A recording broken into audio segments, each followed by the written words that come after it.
अस्सलाम वालेकुम क्लास, कैसे हैं आप सब? उम्मीद है खैर वो ठीक से होंगे। बेटा आज हमारा ऑनलाइन क्लासेस का आखिरी दिन है, ठीक है। और आज हम चैप्टर नंबर 6 स्टार्ट करने जा रहे हैं और ये है आईसीटी में से, ठीक है। और हम इसको शुरू करेंगे इंशाल्लाह। इस चैप्टर का नाम है ऑपरेटिंग सिस्टम, ठीक है, और यूटिलिटी प्रोग्राम्स। डन। इसके अंदर कुछ कंटेंट है जो कि हमें पढ़ने हैं और जो कि ज़रूरी है, ठीक है। जैसे टाइप ऑफ सॉफ्टवेयर हैं, ठीक है, और एप्लीकेशन सॉफ्टवेयर हैं। बेसिक हमारा जो कॉन्सेप्ट है ना, वो जो हमने पढ़ना है इसके अंदर से, वो है ऑपरेटिंग सिस्टम, ठीक है। ऑपरेटिंग सिस्टम और उसके अंदर आने वाले टॉपिक्स, यानी function of operating system, type of operating system, utility programmes, ये हमारे मेजर टॉपिक्स हैं, ठीक है। तो चलते हैं इसके नेक्स्ट पेज की तरफ और पढ़ना शुरू करते हैं, ठीक है। ओके बेटा, ये रहा हमारा पहला पेज और ये रही इसकी रेड बदलाव, ठीक है। ओके, तो बेटा सबसे पहले पढ़ेंगे कि सॉफ्टवेयर क्या होते हैं, ठीक है। तो सॉफ्टवेयर हमारे पास सेट ऑफ इंस्ट्रक्शन है जो कंप्यूटर को दिए जाते हैं, जिसके मुताबिक हमारे कंप्यूटर किसी मसले को हल करते हैं, उसे सॉफ्टवेयर कहते हैं। और इसी का दूसरा नाम प्रोग्राम भी होता है, ठीक है। डिफरेंट सॉफ्टवेयर इस्तेमाल किए जाते हैं डिफरेंट मसलों को हल करने के लिए। और ये the different software specify the sequence of the operation to be perform by a computer. कि बेटा सॉफ्टवेयर जो से चल रहा होता है वो डिफरेंट स्टेप ऑफ सीक्वेंस होते हैं, यानी सीक्वेंस के मुताबिक स्टेप्स को फॉलो किया जाता है, इसके मुताबिक हमारे मसलों को हल कर दिया जाता है, ठीक है। और वही सॉफ्टवेयर है। A computer work according to the instruction given to the software, यानी जो इंस्ट्रक्शन दी जाएंगी हमारा सॉफ्टवेयर सिर्फ वही काम कर सकता है, इसके अलावा कोई काम नहीं कर सकता, ठीक है। हमारे पास दो तरह के सॉफ्टवेयर होते हैं, एक हमारे पास सिस्टम सॉफ्टवेयर होते हैं और एक हमारे पास एप्लीकेशन सॉफ्टवेयर होते हैं, ठीक है। तो देखते हैं इनको वन बाय वन पढ़ते हैं। सबसे पहले बात करेंगे सिस्टम सॉफ्टवेयर के बारे में कि सिस्टम सॉफ्टवेयर क्या है। A system software is set of the program to control and manage the actual operation on a computer hardware, यानी कंप्यूटर हार्डवेयर के अंदर जो एक्चुअल परफॉर्मेंस हो रही होती है वो सिस्टम सॉफ्टवेयर डील करते हैं। अब सादे अल्फाज में कह सकते हो कि जो हमारे हार्डवेयर को कंट्रोल करने वाले सॉफ्टवेयर हैं वो सारे के सारे सिस्टम सॉफ्टवेयर हैं, ठीक है। और it control and use the allocation of the different hardware components, यानी डिफरेंट जो हार्डवेयर कंपोनेंट होते हैं उसे एलोकेट भी करवाते हैं। सादा अल्फाज में कहूँ तो अगर हम कोई नया हार्डवेयर कंपोनेंट अटैच करते हैं, उसको डिटेक्ट करना, उसका सॉफ्टवेयर इंस्टॉल करना, ये तमाम का सारा काम हमारे सिस्टम सॉफ्टवेयर का है, ठीक है। It enable the program application program to execute the properly, और ये दूसरे एप्लीकेशन सॉफ्टवेयर को जगह प्रोवाइड करते हैं ताकि वो भी प्रॉपर्ली काम कर सकें, ठीक है। It control and the basic operation, जो बेसिक ऑपरेशन हमारे कंप्यूटर में होते हैं वो सारे भी यही कंट्रोल करते हैं, ठीक है। जैसे डेटा को सेव करना, making the computer to work for us, यानी कंप्यूटर को काम के मुताबिक बनाना, काम की काबिल बनाना, या फिर उसकी जो प्रिंटिंग हो रही होती है हमारे कंप्यूटर के अंदर वो करवाना, ये सारे फीचर हमारे किसके हैं? ऑपरेटिंग सिस्टम सॉफ्टवेयर के हैं, ठीक है। ओके, आगे चलते हैं। हमारे पास बेटा सॉफ्टवेयर सिस्टम सॉफ्टवेयर की कुछ टाइप्स हैं।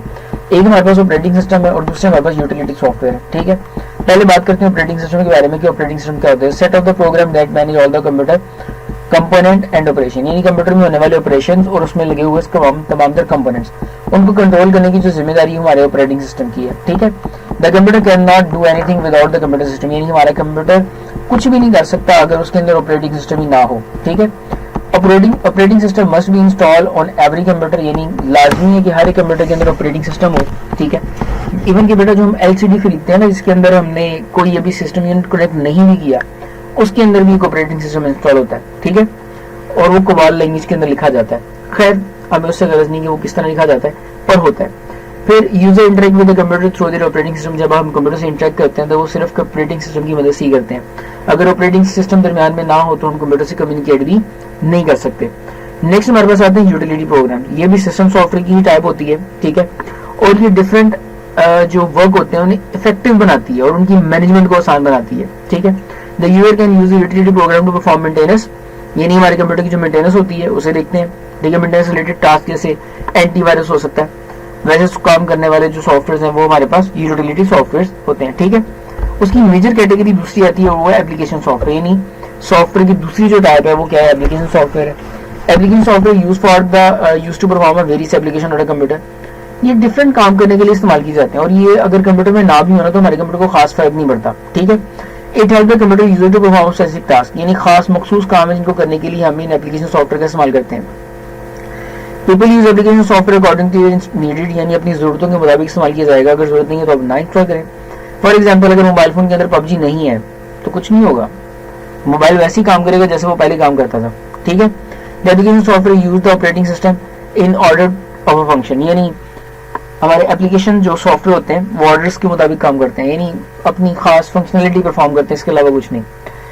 It runs on the top of operating system, ये बेटा ऑपरेटिंग सिस्टम पर चल रहे होते हैं, ठीक है। ऑपरेटिंग सिस्टम होगा तो एप्लीकेशन सॉफ्टवेयर चलेंगे, अगर ऑपरेटिंग सिस्टम ही नहीं है तो फिर हम किसी भी तरह का जो सॉफ्टवेयर है वो एप्लीकेशन नहीं चला सकते, ठीक है। अब इसके कुछ इंपॉर्टेंट है, इंपॉर्टेंट चीजें, इंपॉर्टेंट एग्जांपल्स है हमारे पास सिस्टम एप्लीकेशन सॉफ्टवेयर की, वो क्या है? MS Word, MS Excel, MS Access, Corel Draw, Photoshop, ये तमाम चीजें ना इंपॉर्टेंट शॉर्ट एप्लीकेशन सॉफ्टवेयर के अंदर आती है, ठीक है। ओके, चलते हैं हमने नेक्स्ट पेज की जानिब, देखते हैं वहां पर क्या है।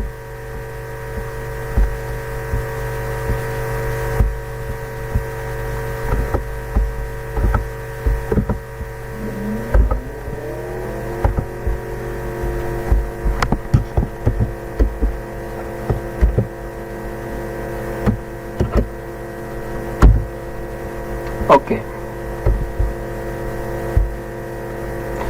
तो बेटा ये हमारे पास शुरू हो रहा है टाइप ऑफ ऑपरेटिंग सिस्टम से, ठीक है। तो इसके अंदर एक मल्टी ऑपरेटिंग सिस्टम होते हैं, ठीक है, मल्टी यूजर ऑपरेटिंग सिस्टम, ऐसे ऑपरेटिंग सिस्टम जिनको बहुत सारे लोग एक साथ चला सकते हैं, ठीक है। इसके अंदर multiple user can use the same computer at the same time, यानी एक टाइम के ऊपर बहुत सारे लोग एक ही कंप्यूटर को यूज कर रहे होंगे, ऐसे टाइप के ऑपरेटिंग सिस्टम को मल्टी यूजर ऑपरेटिंग सिस्टम कहा जाता है, ठीक है। अब एक हमारे पास मल्टी प्रोसेसर ऑपरेटिंग सिस्टम होते हैं, जिसके नाम से पता चल रहा है इसके अंदर जो प्रोसेस की तादाद होगी वो ज्यादा होगी, ठीक है। इसके अंदर ये थोड़ी सी पिक्चर जो है वो हो गई है, ज्यादा ही ब्राइट हो गई है, ठीक है, उसको ऐसे देख लेते हैं। ऑपरेटिंग सिस्टम दैट सपोर्ट 2 और more process that run programme, यानी 2 से ज्यादा या 2 प्रोग्राम्स को सेम टाइम पे एग्जीक्यूट किया जा सकता है, ठीक है। इसको मल्टी प्रोसेसर ऑपरेटिंग सिस्टम कहते हैं, ठीक है। जैसे विंडोज 2008 है हमारे पास। फिर मल्टी टास्किंग ऑपरेटिंग सिस्टम आ जाता है, जिसमें 2 या 2 से ज्यादा टास्क सेम टाइम पे परफॉर्म किए जा सकते हैं, ठीक है।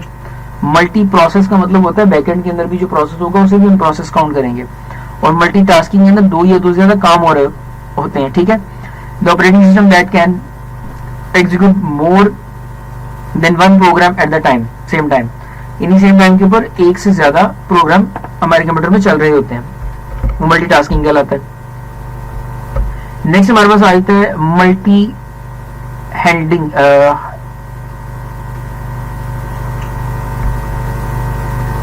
Multi threading operating system. अच्छा बेटा, ये जो थ्रेड होते हैं ना, ये हमारे पास क्या है, excuse me, the operating system that allows the different part of the computer program to run concurrently is called multi threading operating system. कि बेटा कंकरेंट का मतलब होता है कि हम एक साथ ही 2 प्रोग्राम को एग्जीक्यूट कर रहे हैं, ठीक है। It is an example of multi threading operating system, system of the Linux and Unix, यानी लिनक्स और यूनिक्स के अंदर जो काम हो रहा होता है या विंडो 8.1 में काम हो रहा होता है उसे हम मल्टी थ्रेडिंग कहते हैं। अगर आपको विंडो 8.1 याद हो तो उसके अंदर डुअल स्क्रीन का बड़ा जबरदस्त फीचर है, ठीक है, यानी एक कंप्यूटर के ऊपर आप 2 ही स्क्रीन क्रिएट कर सकते हो और 2 स्क्रीन के ऊपर आप अलग अलग काम कर सकते हो, उसे मल्टी थ्रेडिंग कहते हैं, ठीक है। ये बड़ा बेहतरीन फीचर है उसका, जो अभी तक किसी और विंडोज में नहीं आया है, सिर्फ विंडो 8 के अंदर है, ठीक है। Next time sharing operating system आता है। Time sharing system allows many user to share their computer simultaneously. ये एक ऐसा ऑपरेटिंग सिस्टम होता है जो अलाउ करता है कि आप इसको शेयर कर सकते हो, यानी 2 से ज्यादा लोग एक सेम टाइम पे एग्जीक्यूट कर सकते हैं, चला सकते हैं। It is the user when several user are linked through the communication network in a single computer, यानी सब जितने भी यूजर्स हैं वो नेटवर्क के थ्रू किसी सिंगल कंप्यूटर से कनेक्ट हो जाएंगे, ठीक है, और अपने टास्क को शेयर कर लेंगे, ठीक है। इसके अंदर जो इसको ये हमारे पास लिखा हुआ है, मल्टी टास्किंग ऑपरेटिंग सिस्टम में जो नंबर ऑफ यूजर्स होते हैं वो 1 होता है और नंबर ऑफ प्रोसेस भी 1 होता है, ठीक है। और उसके बाद जो मल्टी प्रोग्रामिंग है उसके अंदर मल्टी यूजर्स होते हैं और प्रोसेस 1 हो रहा होता है, ठीक है। और टाइम शेयरिंग के अंदर मल्टी यूजर है बट काम 1 हो रहा होता है, और मल्टी प्रोसेसिंग के अंदर 1 या 1 से ज्यादा यूजर्स हैं और काम भी 2 या 2 से ज्यादा है, ठीक है, और सिमिल्टेनियसली सेम टाइम पे किए जा सकते हैं, ठीक है। अब बेटा हमारे पास टॉपिक आता है फंक्शन ऑफ ऑपरेटिंग सिस्टम, ठीक है। तो उसके मेजर फंक्शंस के अंदर तो बूटिंग ही है, booting of the process of starting the restarting the computer, यानी कंप्यूटर जब स्टार्ट होता है या रीस्टार्ट होता है वो किन किन चीजों को चेक कर रहा होता है, किन किन चीजों को पहले एक्टिवेट करवाता है, वो इसका बूटिंग कहलाता है, ठीक है, वो सारा प्रोसेस बूटिंग कहलाता है, ठीक है। The operating system start the computer to work, यानी कंप्यूटर को जब स्टार्ट किया जाता है, check the computer and make it ready to work, और वो चेक करता है कि कंप्यूटर हमारा रेडी है या फिर नहीं। अगर तो रेडी है तो कंप्यूटर ऑन होगा, अगर रेडी नहीं है तो वो वार्निंग जनरेट कर देगा। ठीक है, इसके अंदर कूल्ड बूट होते हैं और वार्म बूट होते हैं। कूल्ड बूट के बारे में पढ़ते हैं। The computer is turned on after it has been powered off, sorry मैंने लाइन स्किप कर दी। When the computer is turned on after has been powered off completely, it called cooled boot, यानी ऐसा बूट यानी computer बंद होने के बाद ये काम करना बंद कर देता है। ठीक है, कूल्ड बूट के अंदर यानी जब तक कंप्यूटर ऑन है तब तक ये बूटिंग वाला फंक्शन ऑन रहेगा। ठीक है, और warm boot when the computer is restarted it called warm boot, यानी जब हम कंप्यूटर रीस्टार्ट करेंगे और वो चीजों को पिक करके रखता है कि हमने कहाँ से इसको, फॉर एग्जाम्पल मैं आपको एग्जाम्पल देता हूँ, हमारा पास कंप्यूटर चल रहा था, हमने कंप्यूटर बंद कर दिया तो जाहिर है उसके सारे फंक्शन बंद हो जाएंगे। तो बंद होने की सूरत के अंदर जो काम जो हो रहा है वो कूल बूट है। ठीक है, और वार्म बूट क्या होगा कि हमने कंप्यूटर को कमांड दी रीस्टार्ट करो, इसका मतलब है वो पहले ऑफ होगा। ठीक है, ऑफ होने के बाद वो ऑटोमेटिकली ऑन होगा, यानी ऑफ होने के बावजूद भी उसने हमारी कमांड को सेव रखा के इसको ऑन करना है दोबारा, ये होता है वार्म बूट। ठीक है, और ये कर्नल के अंदर सेव होते हैं। When the booting process take place the kernel and important instruction of the operating system to copy from the hard disk to maintain their memory RAM, कि बेटा ये हमारे पास कर्नल होते हैं, कर्नल हमारी परमानेंट मेमोरी के अंदर सेव किया जाता है और इसके अंदर सारी इंस्ट्रक्शन रहती है, कभी डिलीट या चेंज नहीं की जा सकती। ठीक है, ओके, तो बेटा देखते हैं आगे क्या है हमारे पास।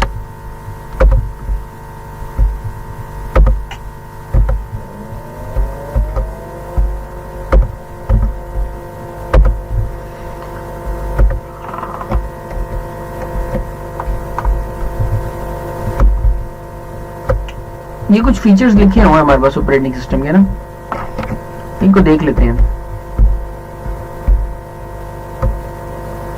सबसे पहले the computer receive and distribute the electrical power to the circuit board. अच्छा बेटा ये ना हमारे पास इसमें six major events happening during the boot process, यानी ये जब बूट हो रहा होता है तो कौन से 6 प्रोसेस हैं जो हो रहे होते हैं। ठीक है, पहला प्रोसेस क्या है, the computer receive the distribution electrical power to circuit to the current system, यानी वो चेक कर रहा है कि हमारे कंप्यूटर में सर्किट में करंट आ भी रही है कि नहीं आ रही है प्रॉपर्ली। ठीक है, और अगर आ रही होगी तो उसे रन करेगा, वरना जाहिर है नहीं करेगा। बूट प्रोग्राम यानी बायोस प्रोग्राम स्टार्ट, यानी बायोस के अंदर पड़े हुए जो प्रोग्राम होते हैं जिसको हम कर्नल कह रहे होते हैं या रोम में जो डेटा रखा होता है उससे पावर प्रोवाइड करता है, उससे एग्जीक्यूट करवाता है। ठीक है, next the BIOS perform the power on self test, यानी वो अपने आप को चेक कर लेता है सारे को, यानी जो प्रॉपर्ली सारी डिवाइसेस जो लगी हुई है क्या वो प्रॉपर काम कर रही है या नहीं कर रही है।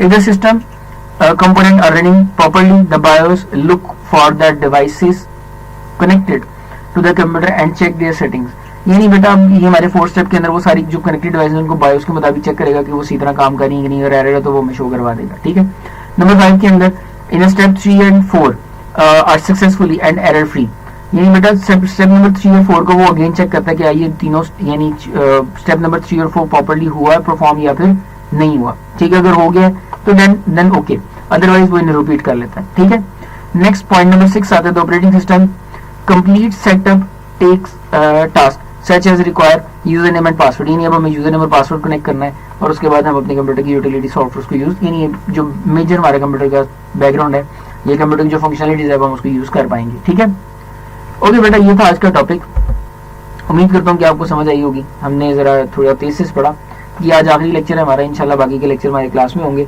और मैं उम्मीद करता हूँ कि हमने जितने ऑनलाइन लेक्चर्स पढ़े आप क्लास में आने से पहले उन सबको कम से कम देख कर आएंगे। ठीक है, जिन्हें नहीं देखे वो देख कर आएंगे। Okay, thank you so much, अस्सलाम वालेकुम, फिर मिलते हैं क्लास में, अस्सलाम वालेकुम।